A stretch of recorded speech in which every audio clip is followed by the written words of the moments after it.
Good morning. Look who's there on my screen. I know that face. Good morning. Good morning, Carolyn. Good morning, Dr. R. Dear Dr. R. How was your weekend? Special. I was going to say amazing or special, one or the other. Mm-hmm. How about amazingly special? Like that? Like that. Yeah. All right. So you know what? I have questions. Big All surprise. right. But I printed them out like for the size of an ant. So I have things to help me read them. Things. You've got things. Yeah, this new invention, they're called glasses. Oh. makes the words look bigger. It's amazing. Oh. You should check into them sometime. Anyway, good morning to everybody. I'm really happy to be here. Always happy to see you.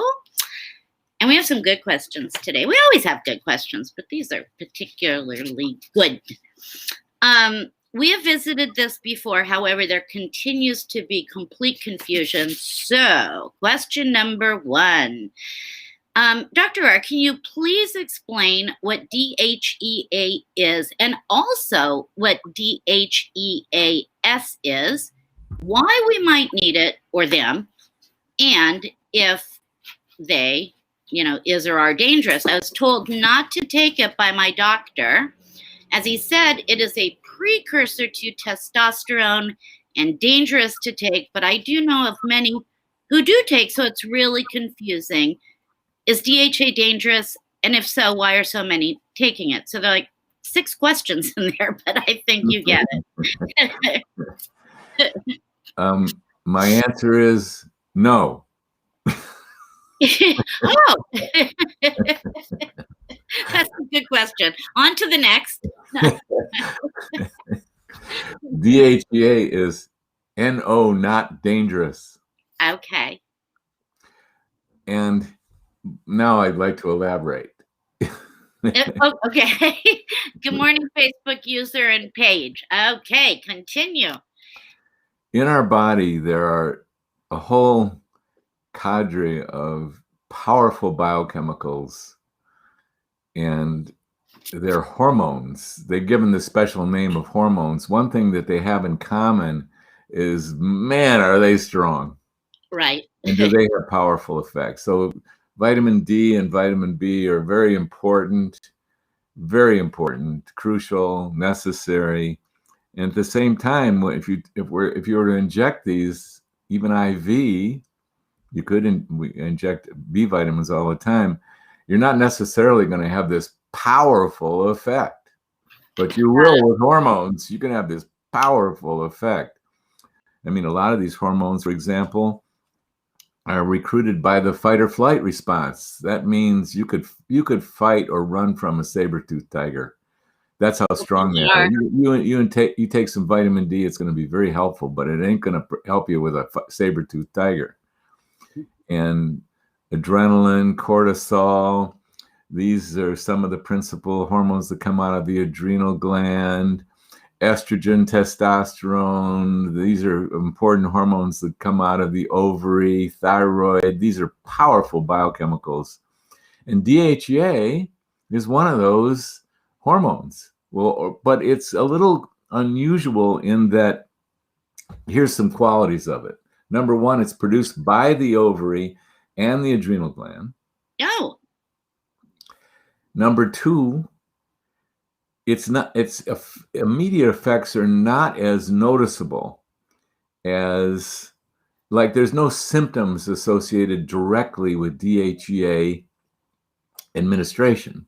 Got it. So, for example, if you were to take an overdose of estrogen, you'd feel it, or an overdose of thyroid, you would really feel it, and it wouldn't be pleasant. An overdose of DHEA, you're not going to notice. And some people call DHEA a precursor to hormones, and indeed it is. Okay. For example, where do these hormones come from in our body? Well, we eat food, and eventually these specialized glands produce these hormones. And it turns out that the ovarian hormones, DHEA is one of them, There's 4 ovarian hormones. There's the estrogen family, testosterone, progesterone, and DHEA.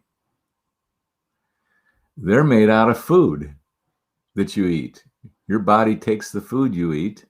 In fact, it takes the cholesterol as the precursor to these steroid hormones, and it converts them step by step by step by step into these powerful active ovarian hormones or adrenal hormones. And DHEA is one of the steps along the way. Whether it itself is hormonally active, I sort of lost sight of it, whether it is. But DHEA can go in several different directions. It can convert to testosterone. Mm-hmm. So DHEA becomes a resource for testosterone. It can convert to estrogens via different pathways. So, and it doesn't, we don't try and create testosterone in the body or progesterone or estrogens in the body by feeding someone DHEA, because we don't know which way it's going to go in any given individual. Got it. I could say, hey, listen, you want to deal with menopause? Just eat butter. Butter has cholesterol in it. Your body will eventually produce estrogen and progesterone and testosterone and cortisol, etc., from the butter. So just eat butter. Let me just give you butter. No, it doesn't work that well, and you have no control over the butter or the cholesterol in the butter. It's a very lousy strategy. Can't imagine why. To deal with menopause, it's just eat butter. Why? There's cholesterol in there. Won't your body just convert the cholesterol to all these wonderful hormones you're talking about? No, it does not work. In fact, when a hormone diminishes, my absolute strongest recommendation is replenish the actual hormone. Don't be messing with the precursors. Pregnenolone is a precursor.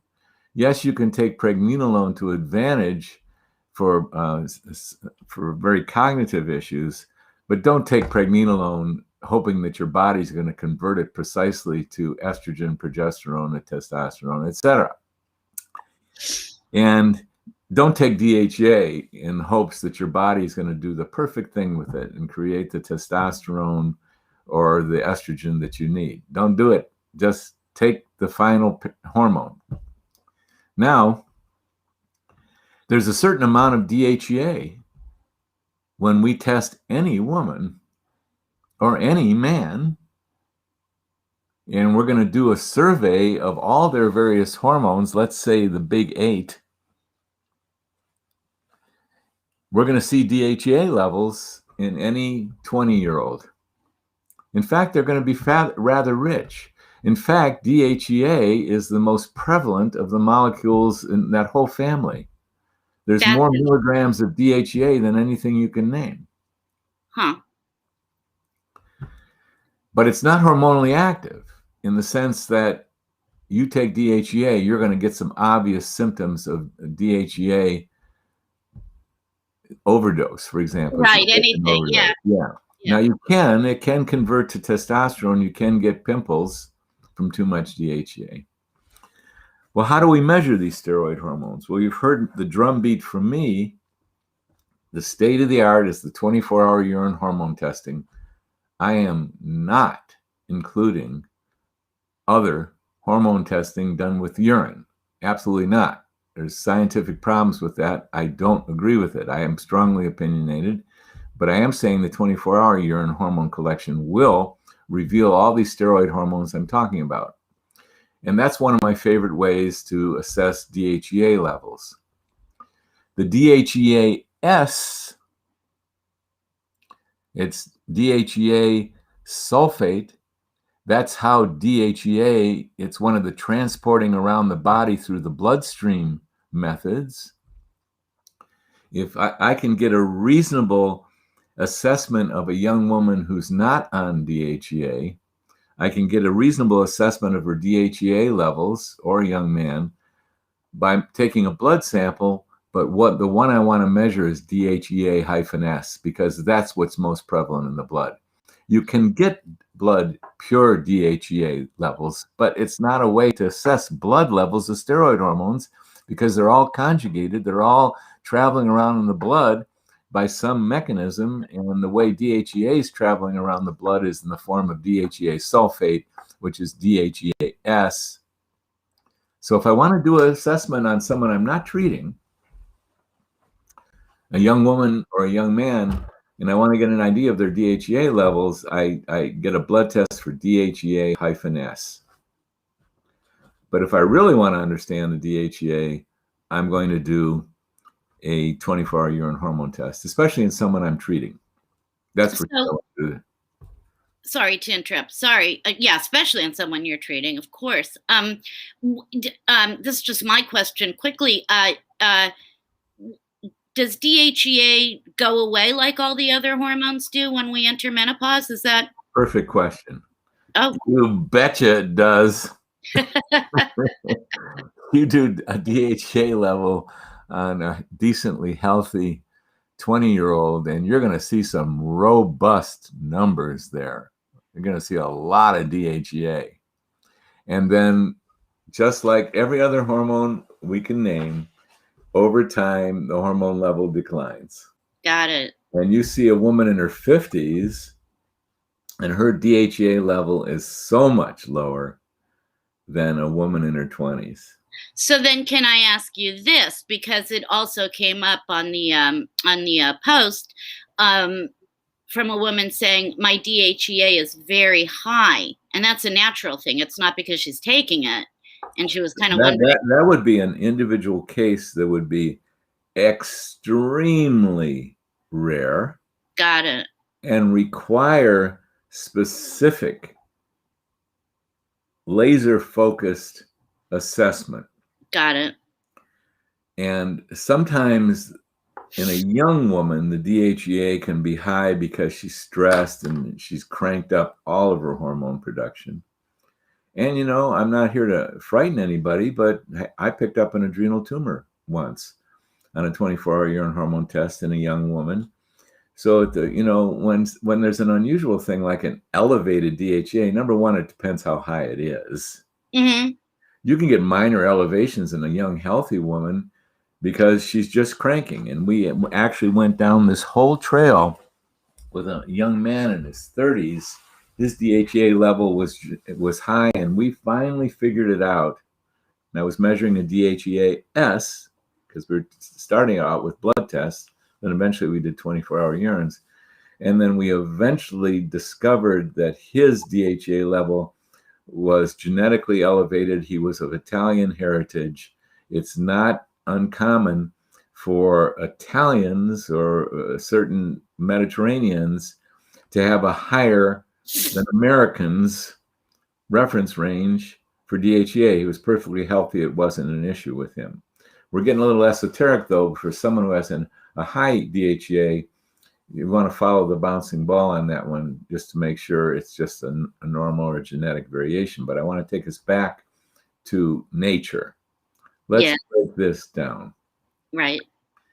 DHEA is one of the most prevalent steroid hormones or pro-hormones or whatever you want to call it in the body, milligram for milligram. So as my dear friend and colleague, Dr. Jonathan Wright says, don't try and reinvent a human being. Copy nature. So when you see a fall in estrogen, we know that that's tremendously short-term and long-term consequential for every woman. Absolutely, yeah. And we want to replenish estrogen for decent levels. If we see a low testosterone in a 55-year-old woman, which 99% of them will, we want to copy nature. We want to replenish that testosterone. And as I've emphasized in our discussions over and over again, the long-term consequences of low testosterone are just devastating. It's why so many women are in canes, walkers, and then they transition to wheelchairs into adult diapers, and they're in assisted living facilities and nursing homes because of low androgens, primarily. We want to replenish testosterone levels to reasonable levels so that women don't lose their muscle. They don't lose the muscle that holds up the bladder. It's one of the greatest services that replenishing hormones provides. So reasonable is an operative word there for sure. You don't need, We don't need to replicate youthful levels, but we definitely got to replicate levels that prevent muscle loss. Oh yeah. And then the other advantages of it. Well, what are we going to do? We do that with every hormone we can name. Someone gets hypothyroid, man, it's a big deal. But the remedy is so beautiful. Is just replenish thyroid levels to optimal levels, and someone's life changes. We wouldn't even dream if someone were to test low on thyroid hormone. There's not a physician on the planet Earth that if they saw low thyroid hormone levels, they wouldn't treat with thyroid hormone. Right. They're not going to just send you on your way. They're not going to say, well, just live through it. It's fine. Right. You've got low thyroid hormone levels, but so what? You're old. So everyone old gets low. They're not going to do that. They're going to replenish those thyroid levels to decent levels. And that's true of every one of these powerful biochemicals. We want to replenish them to reasonable levels. So why leave out DHEA? Even though it's clinically not as mysterious, you get low thyroid hormone, you get lots of symptoms. You get low estrogen, you get lots of symptoms. You're not going to necessarily get lots of symptoms with low DHEA, but you just want to disregard it? No. So what do? We replenish DHEA 100% of the time, and we replenish it to decent levels. Right. So like what I had done back in the day, not knowing it, I went next door to the grocery store, bought some DHEA for whatever crazy reason I did. And it was a bottle of 50 milligrams. I never took it for some weird reason. It just didn't feel right. 50 milligrams is kind of high over the counter, right? Well, there's an excellent next point right there. Yeah.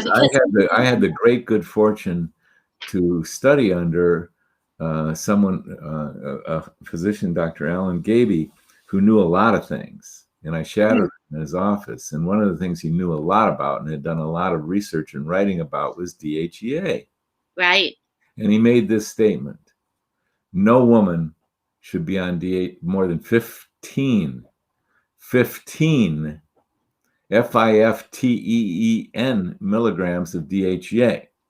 5, 10, 15. That's right. Well, how do you know that? Because if you're treating women with DHEA and you do a 24-hour urine hormone test and you see elevated levels of DHEA, we think that's a mistake. Don't produce a new woman. Don't push her into 24-hour urine hormone testing levels that are higher than when a 20-year-old has. Copy nature. Right. And there's probably exceptions to this, but in general, and I've treated a lot of women with DHEA. I treat every woman with DHEA.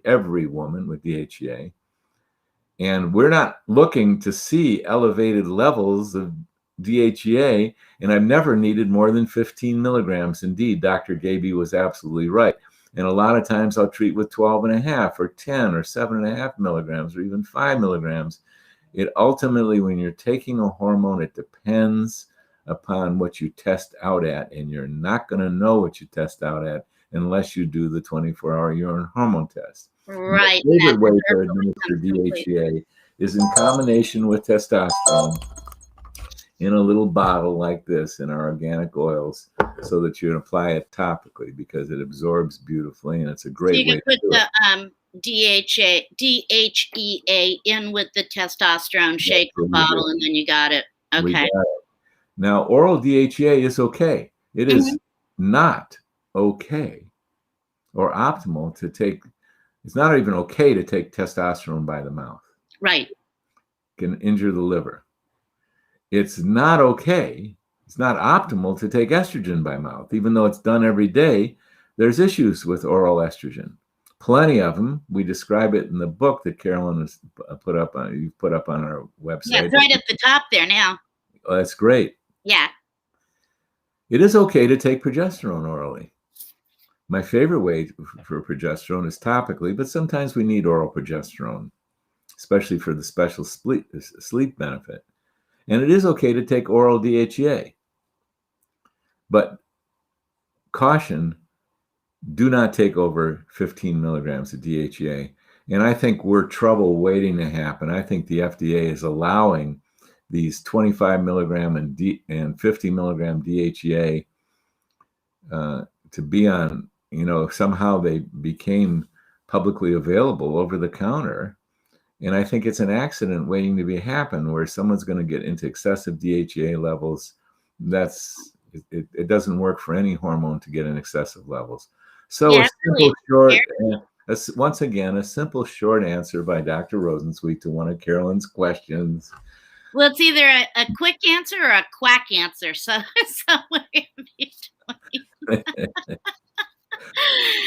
Okay, so I think we're good on the DHEA because this hour goes so quickly. Facebook user, I see you. And Jan, good morning. This Facebook user, Sherlock Holmes time. We're going to get you, I promise. So let me move on to the next. Many women on this group are taking HRT proper. I know we visited this before, but it is important. And there are so many conflicting views in Re. I know that you have many times discussed this, but could we please revisit it again? I know that there is HRT, and then there is compounded bioidentical hormone therapy. Many of us do take HRT, and I'm wondering why we don't discuss it very much since many of us do take it. And in the group that I had before COVID, there were about 14 women in there that would come every Friday night. Half of them were on HRT proper, and the other half were on compounded bioidentical hormones. So can we visit the HRT world? Yeah. HRT stands for hormone replacement therapy. Right. And it was the common term that developed over time. So let's look at the historical HRT. The earliest evidence that we have that of widespread use of HRT comes from the Chinese. 1,000 years ago, the Chinese aristocracy set up these outhouses to collect urine. And they had two types of outhouses, one for young, healthy men, and the other one for young, healthy women. They collected that urine, they dried it out, and the aristocracy ate the powder that was left and had youthful outcome. Oh, isn't this curious?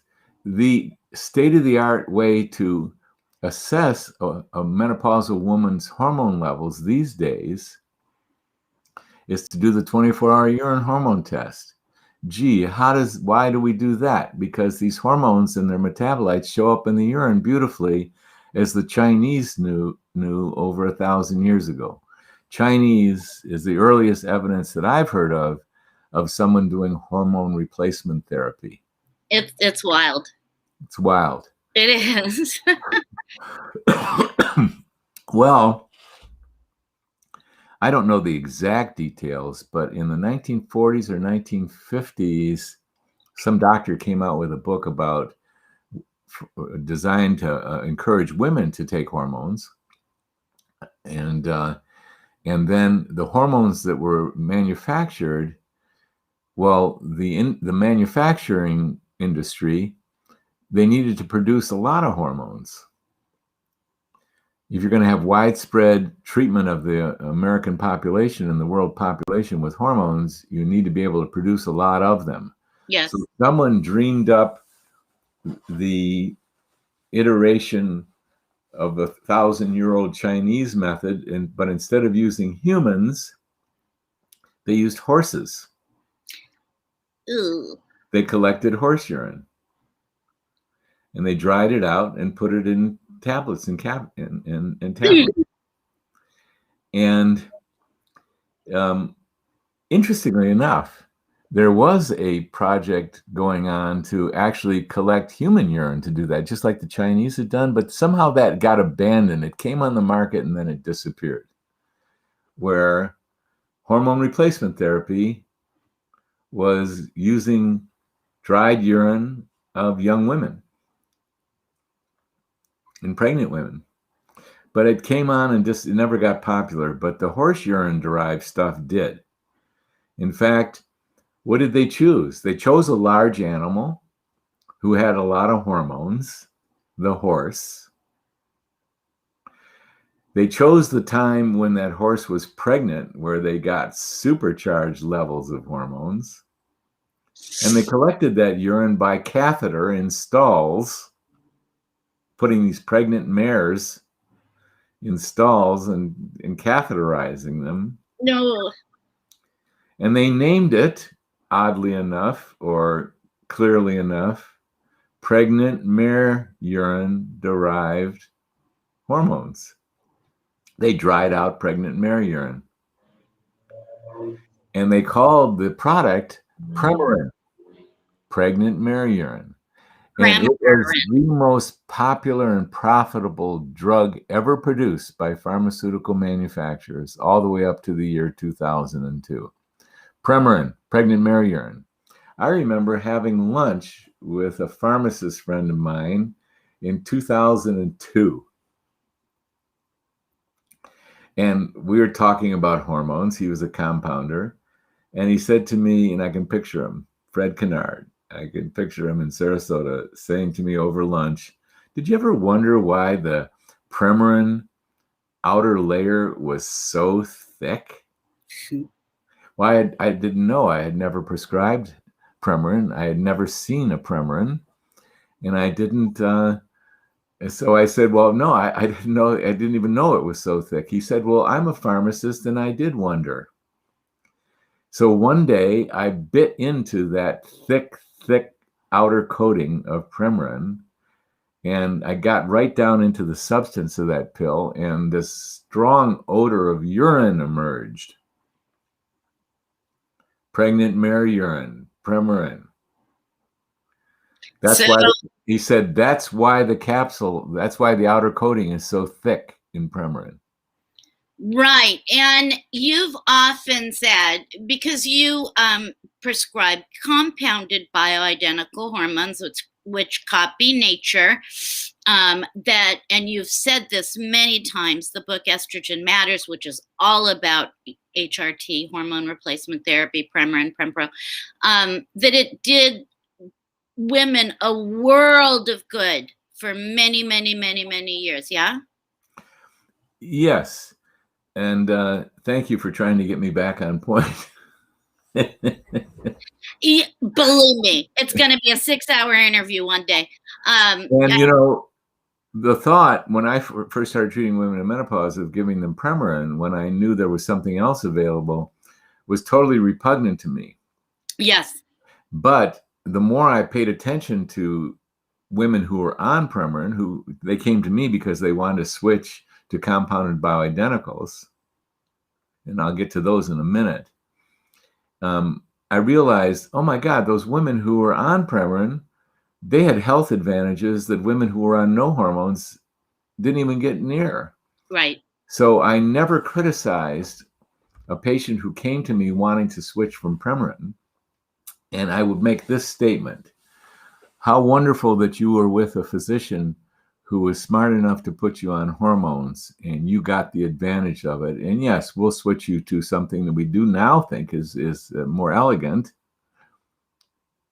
And I want to, and so, yeah, a lot of good was done for a lot of women.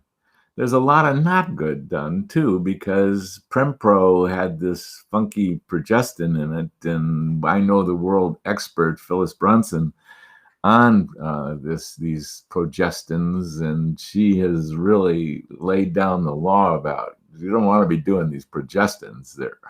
They got some not so beneficial things. But anyway, Premarin and Prempro were the most popular pharmaceuticals and the most profitable that existed on the planet Earth. 18 million women were on them, 40% of the women in menopause prior to 2002, and we'll discuss that later. Well, when I intersected treating women in menopause, I learned about molecules of estrogen and progesterone that weren't derived from horses. I mean, 50% of what's in horse urine, a human female has never seen. There's this huge percentage of something called equilin. That's horse urine derived estrogen that human women have never seen. I was more on board with what tremendously appealed to me as a physician, that we knew that there was available these molecules that were identical to what the human ovary produced. Bioidentical. That means the molecule was identical to what came out of a woman's ovary, because Premarin did not come out of a woman's ovary. Right. 50% of what was in Premarin, a woman's ovary never saw or understood or did. And so here, the opportunity when I come online in the early 1990s, I learn about that there's colleagues of mine, Dr. Wright and Jim Hernser, they knew that these molecularly identical estrogens were available. And Dr. Wright set out to tasked his pharmacist, hey, why not, instead of using horse urine derived stuff, why don't we use molecularly identical stuff? Can you go find it for me? I know it's out there.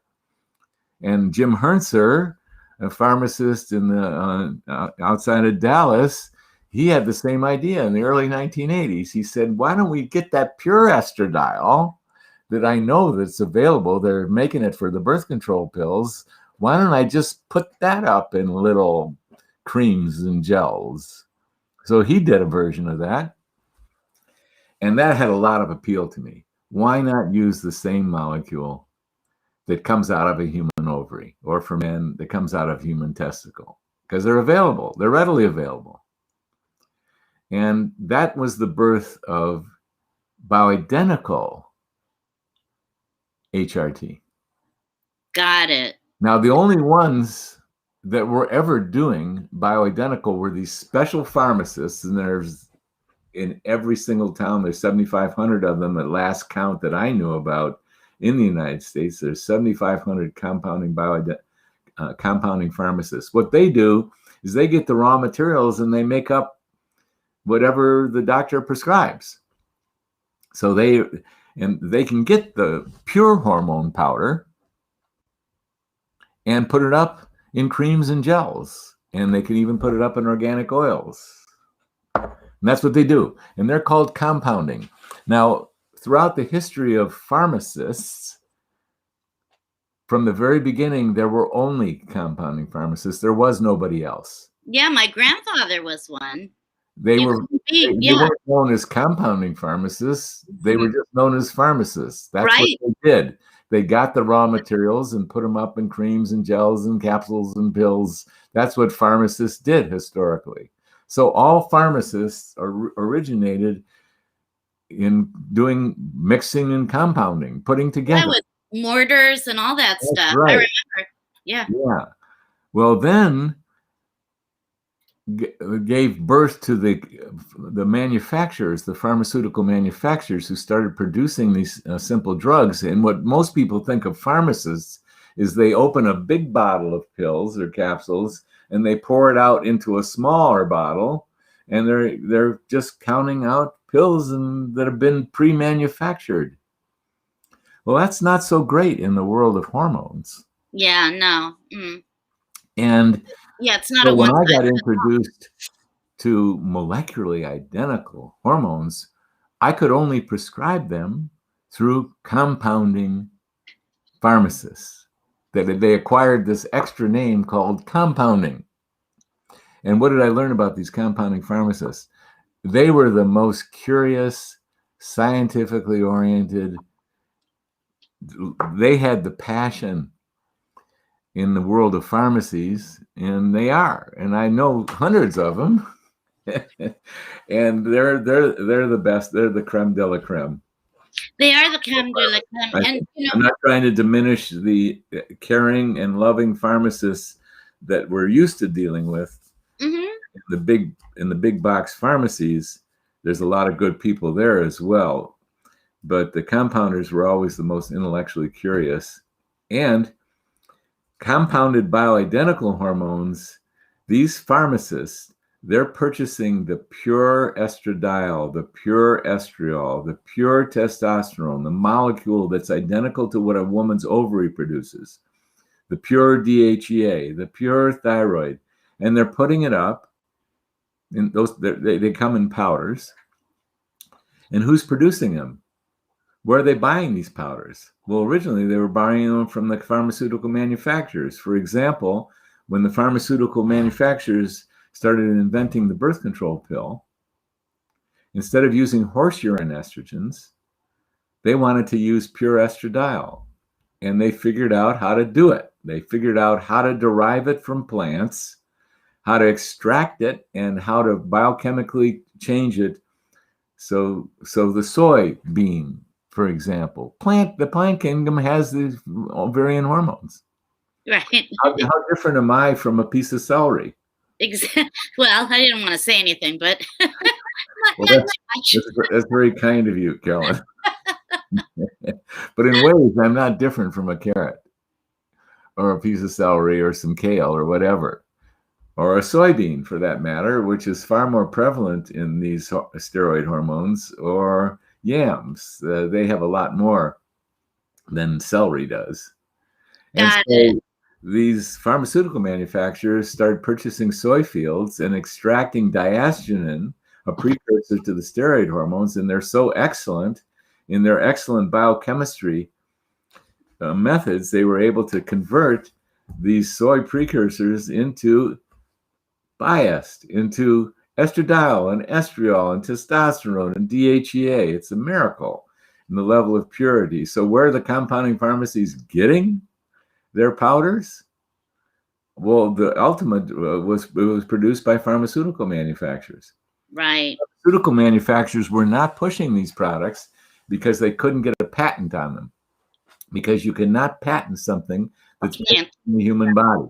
Right. So they converted them, like they took the estradiol and they converted it to ethinyl estradiol, and that they could get a patent on and put into a birth control pill. So long story, I've always dealt with compounding pharmacists who were producing these pure molecular identical things. You never, ever, ever could test a woman when she was taking Premarin. There was never a test to measure Premarin levels or horse urine estrogen levels in a human female. So it was always done blindly. Wow. Oh, not true about compounded bioidenticals. There's a molecule that's present in a human female, and on 24-hour urine hormone testing, you can measure precisely what the levels are in a human female. So, oh my God, for all of these different reasons, I just am a lover, as so many physicians are, of compounded bioidentical hormones as prepared by compounding pharmacists, because that's the only place you could get them. Well, right. And so, just to interject really quickly, there's a big argument out there that goes around that, the FDA doesn't approve compounding, blah, blah, blah, blah, And so let me go there. I will.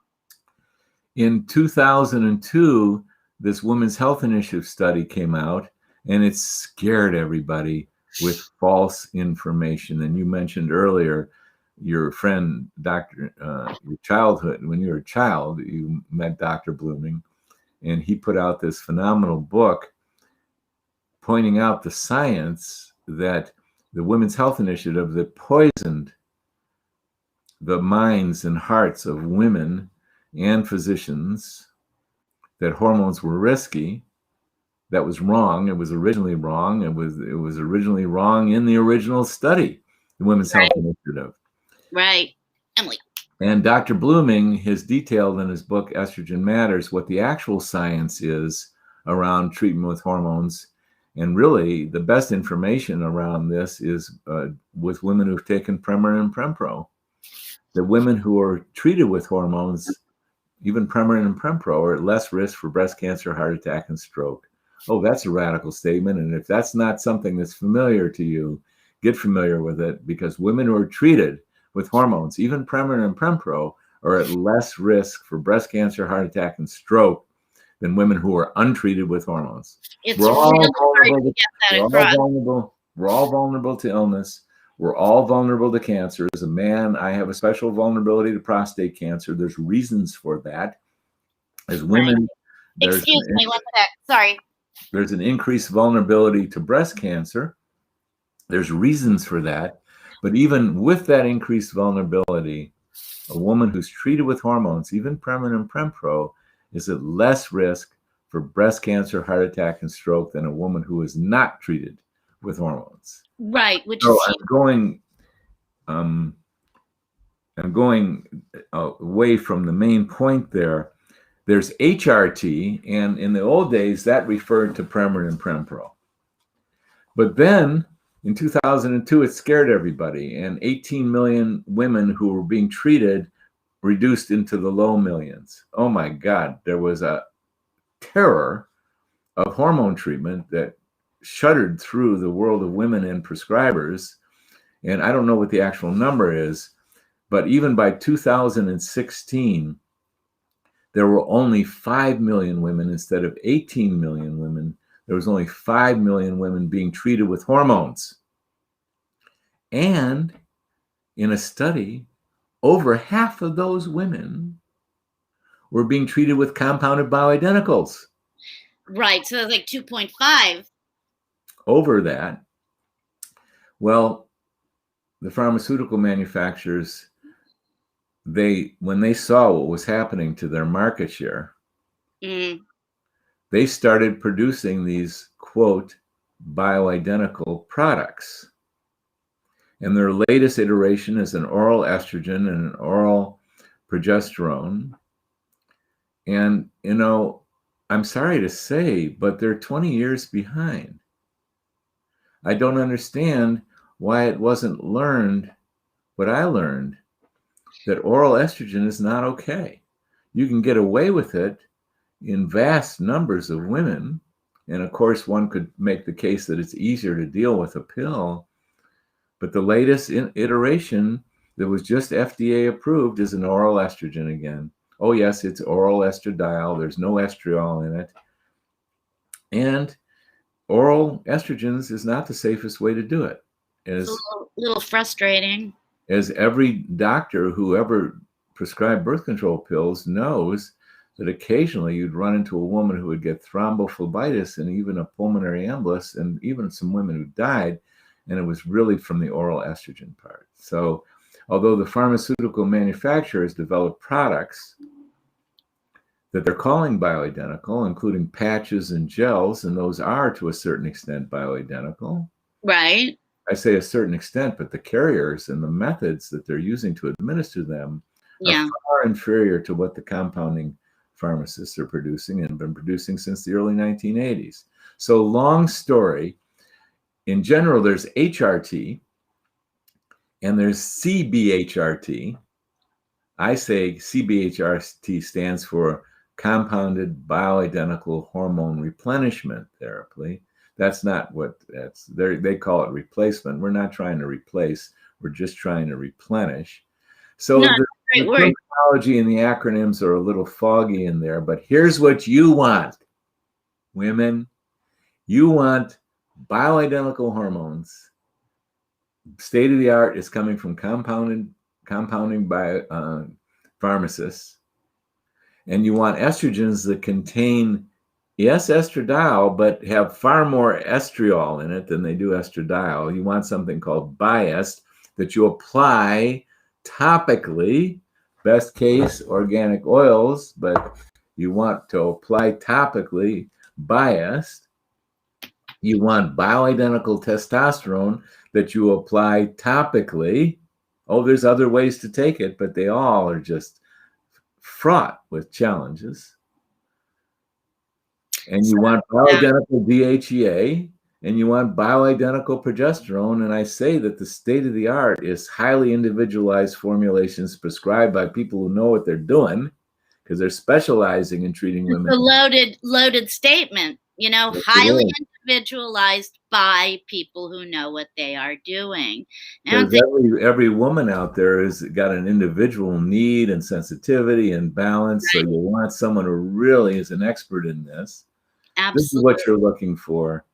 And you want it to come from compounding pharmacists because it's pure and great. And another short answer from me, but it was a profound question. It was definitely not a quack answer, and it wasn't quick. And I think that that is just fine because the information is so valuable. It really is. It's so valuable. And we've talked of this often, but you know what? I can't hear it enough. I really can't. I think it's amazing. We have a lot of questions. We're again at 7:45. Let me get to this last one and then see if we can answer a few of our ladies up here, our Facebook users. They're all Facebook users. Okay, so this is I copied and pasted this because I did anyway.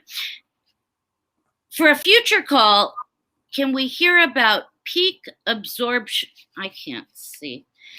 For a future call, can we hear about peak absorption or useful time for forms of HRT and time period you'd expect them to be less effective? Like I apply, a weekly patch 6 p.m. Any effect 3 hours, peak effect 24, waning to none 60. Made up numbers, different forms, but is there just a good reference document that's stored somewhere? For a future call, can we hear about peak absorption or useful time for forms? She's saying HRT and a time period that you could expect them to be less effective. Can you make sense of that? Sort of. Yeah. So let me launch into it. Okay. The ovaries do an exquisite job of delivering up the hormones on a daily basis, even with estrogen, varying the amount of estrogen throughout the cycle. Some days the estrogen levels produced by the ovaries are low. Sometimes they're very high. Sometimes they're intermediate. You want to believe in the divine. Study the female ovary and the menstrual cycle. Orchestration is absolutely outrageous. I can't even still, after all these years, I can't get my mind around I know, it's something. the design and the elegance that the ovary does it. And then the ovary stops doing it. When the ovary stops doing it, what can we do? Oy. Well, once again, I say, well, let's try and develop the best thing we can.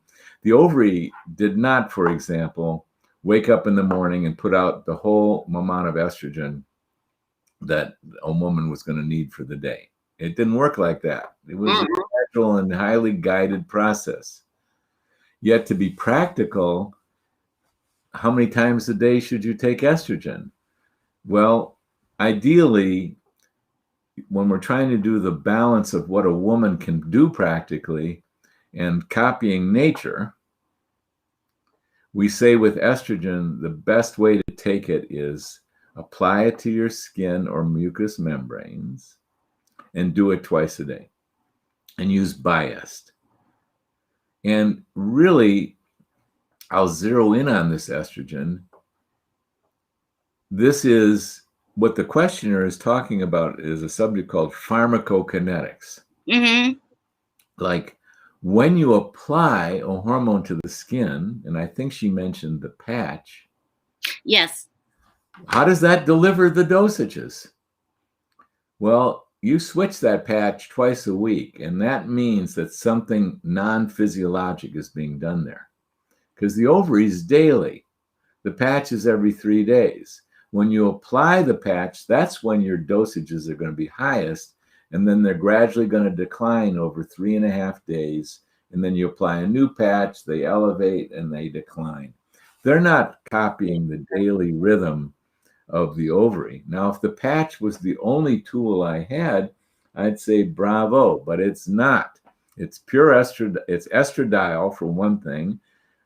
Please read the book if you want to understand what my strong opinion is not just mine, about what copying nature is like and not trying to reinvent a new woman.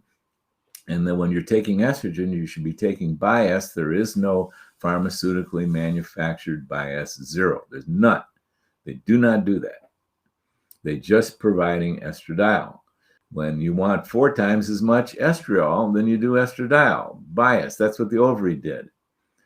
And we split a woman's dose of bias into twice a day. That means she supplies some in the morning. When she does, she gets her gradually, when you apply it to the skin or mucous membranes, it's much more slow and gradual rather than one big blast. Like if you take something sublingual, which I do not recommend in the world of hormones, I do for nitroglycerin. Hey, take it sublingual. You got chest pain, you got angina pectoris. Right, that's going to work. You take that nitroglycerin sublingual. It's beautiful. It's amazing. Nausea medicine too, my favorite. Yeah, but not hormones. We don't need a rapid and high spike and then a gradual decline.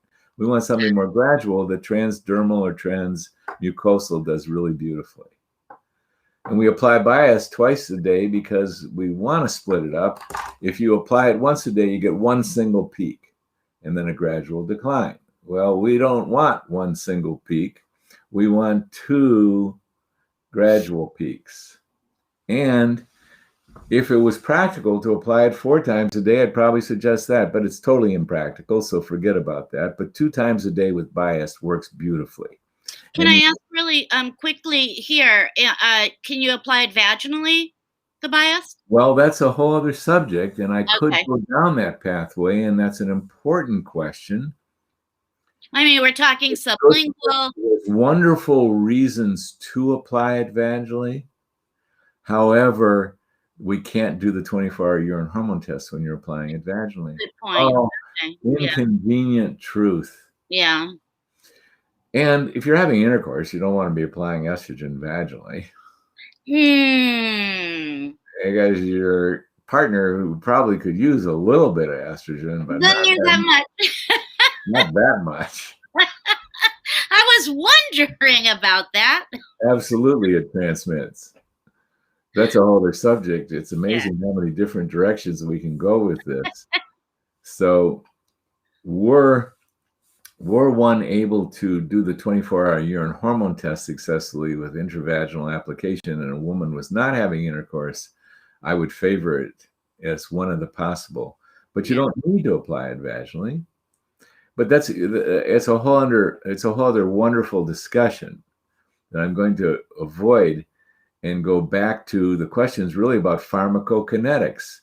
How do you deliver it that most copies what the ovary used to do? And the best we've got is topical transdermal, nice, slow. You don't get these rapid peaks like you would get in an injection.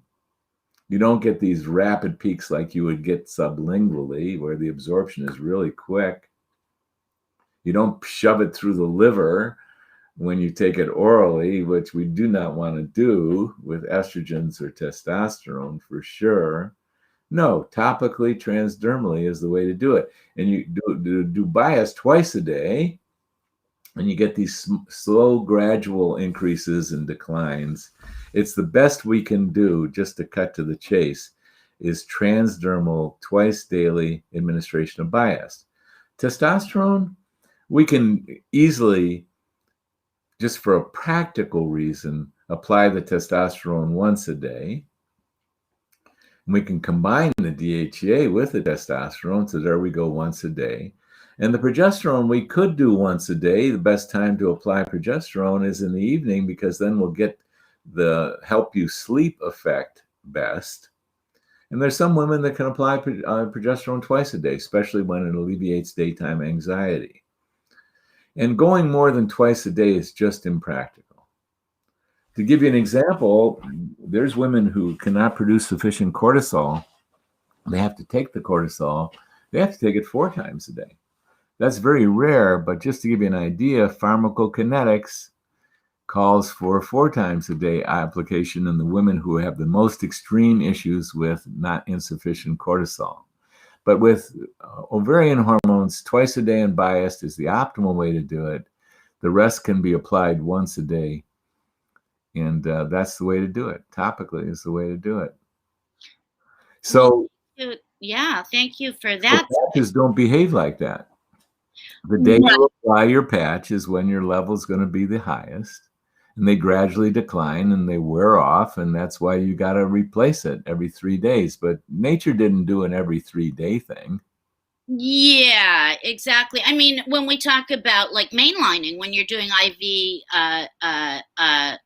I guess hormones, drugs, whatever it is, there is an immediate, very high level, and very then high level tapers off. Declines, right? And so it'd be the same with hormones, I would think. Well, mainlining refers to IV, so yeah. I don't think yeah. we're not talking mainlining. From my day. We're not talking mainlining. We're not talking IV.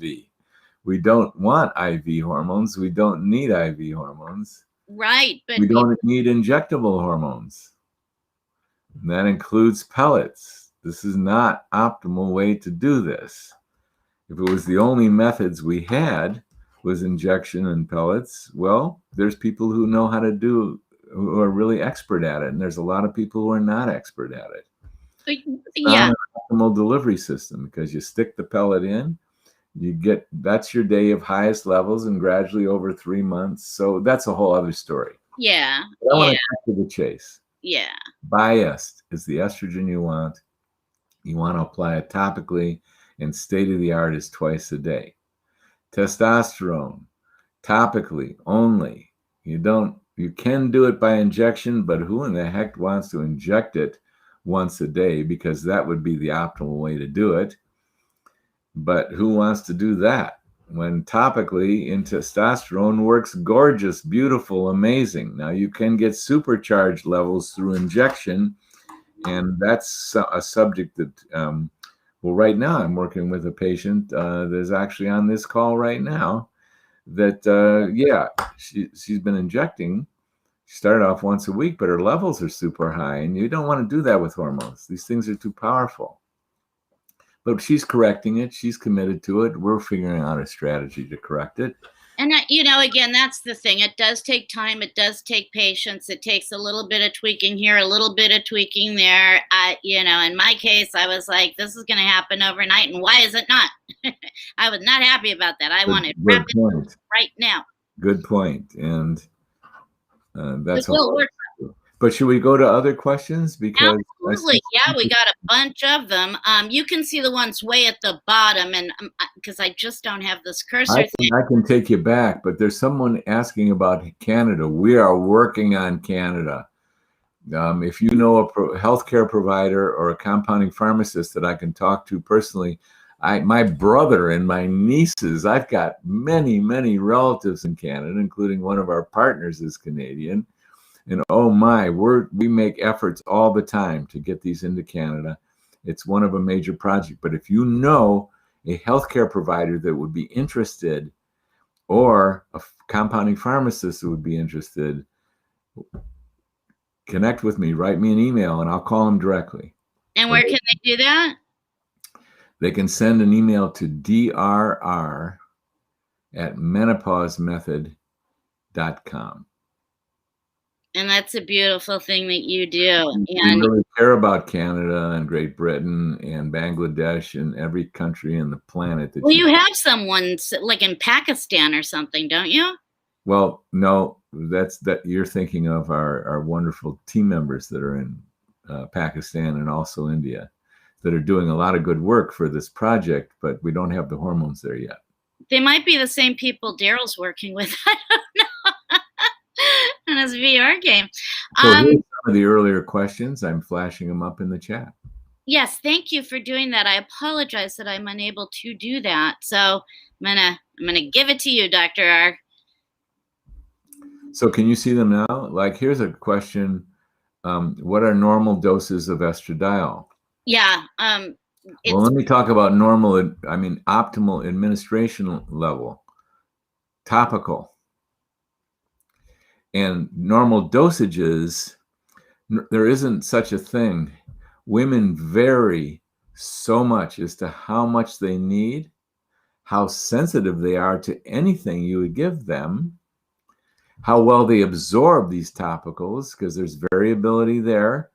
A 40-year-old skin that's been exposed to estrogen for 20 years is a lot healthier skin than a woman who's 10 years out in menopause without estrogen. So there's a lot of variabilities there. But I'm going to give you a range. And we like to equilibrate things to estradiol. Even when we're talking about bias, we do some math to convert it to how equivalent it is to a dose of estradiol. How equivalent is an estrogen potency to a milligram of estradiol? And the range in my practice of what constitutes a symptom alleviating dose where women are happy and are not having symptoms, plus they test by 24-hour urine hormone test in a range that conforms to not too much and not too little. How much estradiol is that equivalent to? And in my practice, it's equivalent to somewhere between 0.8 milligrams per day, topical, and 2.6 milligrams per day. That's the range. 0.6 equivalent to a milligram of estradiol. Now, we're only dealing in biased in my practice, but the math works out to, as far as potency goes, somewhere between 0.8 and 2.6 milligrams. We call it milligrams of estradiol equivalent per day. So if you're taking more than that, look out. It may be fine, but it really matters. What do you test out at on 24-hour urine hormone testing? That's what matters. Number one, that you get symptom alleviation, but that you confirm it by 24-hour urine hormone testing so that you're in a range that constitutes not too little. If you have too little estrogen, you're going to develop vaginal dryness, vaginal atrophy, and bone loss. Just for openers. If you got too little. Right. Doesn't matter if you got rid of your hot flashes. That does not mean 50% of women who who are treated with estrogens and they totally alleviate their hot flashes, for an example. Not every woman has hot flashes. 50% of those women, according to testing that I did myself on my patients, 50% of those women are not on a dose of estrogen adequate to protect their vagina and their bones. And they can say that they feel great. They can say they feel fine.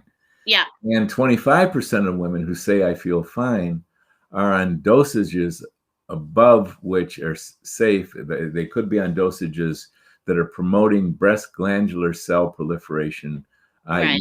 mitosis. We don't want mitosis. We do not want new breast glandular cells in a menopausal woman. We want it in a young woman, but not in a menopausal woman. So what are normal dosages that you apply? 0.8, equivalent to 0.8 milligrams of estradiol to the low end and 2.6 at the high end. But that's not the final answer. Some women need stronger dosages because their absorption's not good. Some women need above 2.6. But when we test them, they're in the optimal range of not too much and not too little. Right. So, sound a little complex?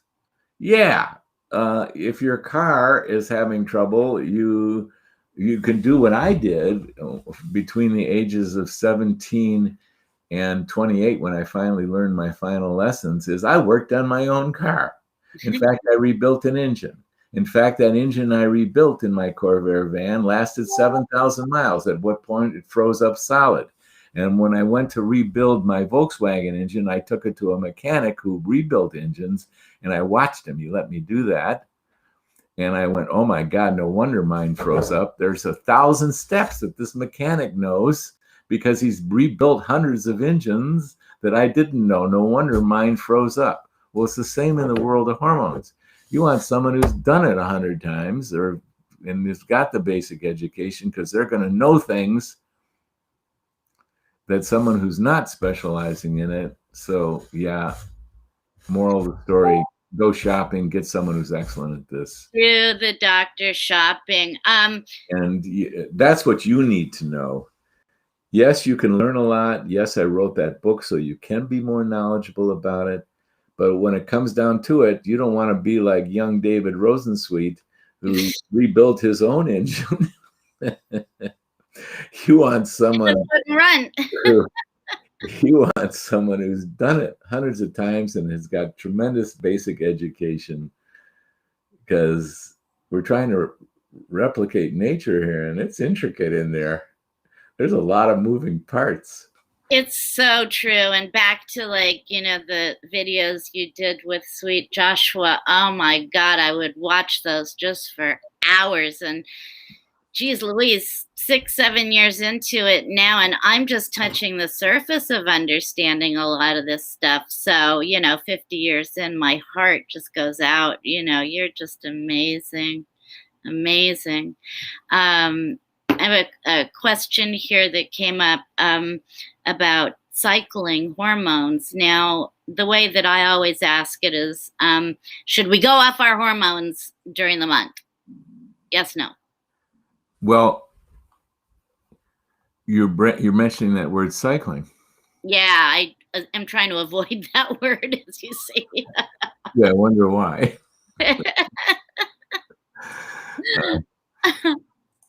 Did